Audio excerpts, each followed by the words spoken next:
தஞ்சாவூர் மாவட்டம் கும்பகோணம் பேருந்து நிலையம் அருகே உள்ள பாத்திமாபுரம் பகுதியில் குடியிருக்கும் அலெக்ஸ் மற்றும் பாபு ஆகியோரது வீடுகளில் ஆயுதங்கள் பதுக்கி வைத்திருப்பதாக கிடைத்த தகவலை அடுத்து கும்பகோணம் நீதிமன்ற ஆணைப்படி கும்பகோணம் மேற்கு காவல் நிலைய ஆய்வாளர் திரு ஜெகதீசன் அவர்கள் தலைமையில் காவல்துறையினர் சென்று சோதனை செய்தனர்.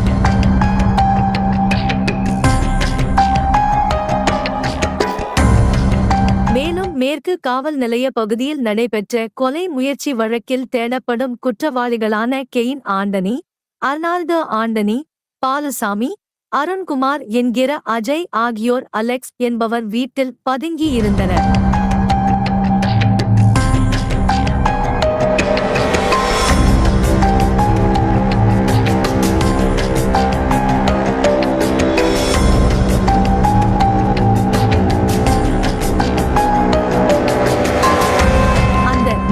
பேரையும் காவல்துறையினர் கைது செய்தனர். அலெக்ஸ் மற்றும் பாபு ஆகியோரது வீட்டில் இருந்து 22 கத்திகள் கைப்பற்றப்பட்டன.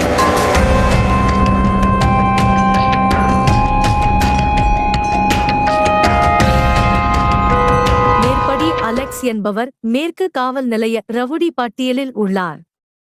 இவருக்கு பல்வேறு காவல் நிலையங்களில் கொலை, வழிப்பறி, ஆள்கடத்தல் என 30க்கும் மேற்பட்ட வழக்குகள் உள்ளன.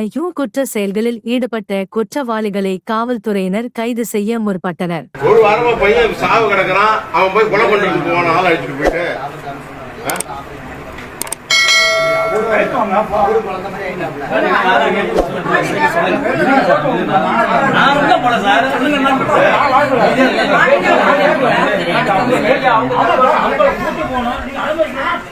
நீங்க தான் சார் எழுதி கேட்டீங்க.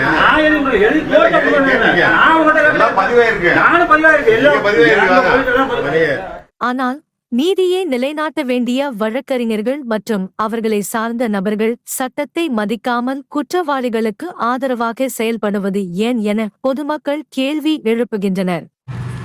எங்களது சட்டநீதி செய்திகளை உடனுக்குடன் தெரிந்து கொள்ள லைக் பண்ணுங்க, ஷேர் பண்ணுங்க, கமெண்ட் பண்ணுங்க, மறக்காம சப்ஸ்கிரைப் பண்ணுங்க.